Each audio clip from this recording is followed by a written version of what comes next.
Audhu billahi minash shaitanir rajim. Bismillahirrahmanirrahim. Unë falenderojmë paqja qoftë mbi dërguarin e tij fisnik Muhammedin alayhi salatu wassalam, minin e tij, shokët e tij dhe gjithë ata që ndjekin këtë udhë të bekuar na bëv Zoti dhe neve për tyre. Amin. Rukja me Kur'an, rëndësia e shërimit me Kur'an. Njën nga begatit më të mëdha që Allahu ja ka dhuruar njerëzimit është Kur'ani. Kur'ani nuk është vetëm udhëzim për zemrat, por edhe shërim për trupin, shpirtin dhe mendjen. Një kohë kur njerëzit përballen me ankth, stres, depresion, frikë, magji, sy të keq dhe sprova të ndryshme shpirtërore, rukja me Kur'an mbetet një derë e madhe shërimi dhe mëshire. Rukja është leximi i ajeteve të Kuranit, duave dhe dhikreve të transmetuara nga pejgamberi alayhis salam me qëllim kërkimin e shërimit dhe mbrojtjes, ndihmën e Allahut fuqiplot. Çfarë është rukja? Rukja në Islam nënkupton leximin e ajeteve kuranore ose lutjeve të pejgamberit për një person të sëmur, mbi ujë ose vaj, me besim të plotë se shërimi vjen vetëm nga Zoti i Madhërisht. Pejgamberi alayhis salam ka thënë: "Raqitmi rukjet tuaja, nuk ka problem në rukje, derisa ato nuk përmbajnë pra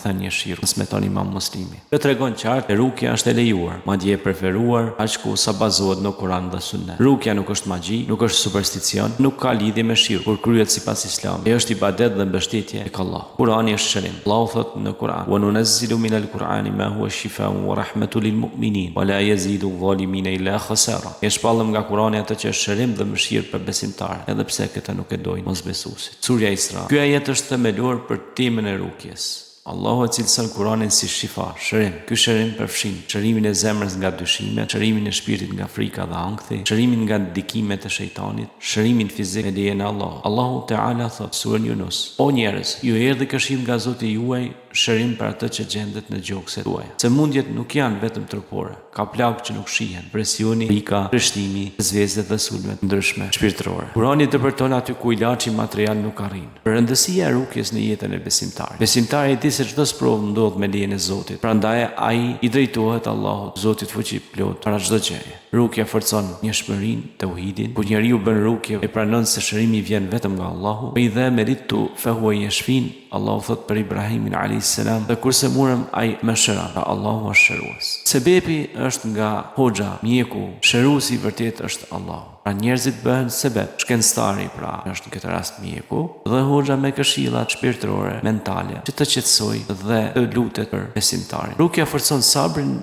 dhe pra durimin dhe lidhjen me Kur'anin. Shumë njerëz i afrohen Kur'anit vetëm kurse muren, por rukja na kujton se lidhja me Kur'anin duhet të jetë e përhershme. Rukja mbron nga shejtani, hilet e shejtanit. Pejgamberi alayhis salam ka mësuar umetin, komunitetin të lexojë ajete mbrojtëse çdo ditë. Ndër më të rëndësishmet janë surja Al-Fatiha. Ibn Qayyim al-Jauzi thotë: "U semura gjatë udhëtimit tim, përdora ujë dhe surën Fatiha dhe gjeta shërim me lejen e Allahut." Surja Fatiha është nëna e Kur'anit, Ummul Kur'an. Pejgamberi alayhis salam e këndonte shpesh atë. Dhe edhe në ngjarjen e helmimit të disa personave nga akrepi, në gjarpri, transmetohet në reva ajete që surja Fatiha kur është kënduar, ta kanë larguar pra dhe helmin, duke shtrydhur plagën dhe duke kënduar surën Fatiha me lejen e Zotit e kanë pastruar. Ajeti Kursi për cilin pejgamberi alayhis salam ka thënë: "Kush e thot në mëngjes, Allahu e ruan deri në mbrëmje. Kush e thot në mbrëmje, Allahu e ruan deri në mëngjes." Ka i dërguar një melajke mbrojtëse. Dy ajetet e fundit të surës Bekare: "U mbrojt shtëpia juaj." Surja Ihlas, Falaq an-Nas, pejgamberi alayhis salam ka thënë: "Lexoni dy mbrojtëset që t'ju mbrojnë nga sherri i shejtanit dhe insanit, gjallësave dhe krijesave që i shohim dhe nuk i shohim, që i njohim dhe nuk i njohim, që i dim, nuk i dim." Surën Falaq dhe Nas. Surja Fatiha, rukja më e fuqishme. Një nga shembujt më të njohur është rukja me surën Al-Fatiha. Pra, një sahabi lexoi Fatihan, një njeri të pickuar dhe u shëru me lejen e Zotit. Në këtë rast por i vesh dhe pejgamberi alayhis salam dhe i tha: "Si e dite se ajo është rukje?" Kjo tregon pra madhështinë e surës Fatiha. Fatiha pra quhet Umul Kitab, Sebul Mathani, sura e shërimit. Ne përmban tauhid, dhurim, kërkim ndihmë, lutje për udhëzim. Ashtu kemi edhe rukje kundër magjisë dhe syrit të keq. Islami pohon ekzistencën e magjisë dhe syrit të keq. Allahu thot për magjin: "Ata mësonin prej tyre atë me të cilën dalin burrin nga gruaja." Surja Bekare 2:102. Pejgamberi selam ka thënë: "Syri i keq është hak, është i vërtetë." Transmeton Buhariu dhe Muslimi. Prandaj rukja përdoret shpesh për syrin e keq, hasedin, magjin, prekjen nga xhinët dhe zvezet. Megjithatë, duhet kujdes i madh nga diletantët që përdorin pra mjetet të dyshimta, shkrimet pa kuptimta, rituale që si takojnë Islamin. Kushtet e rukjes së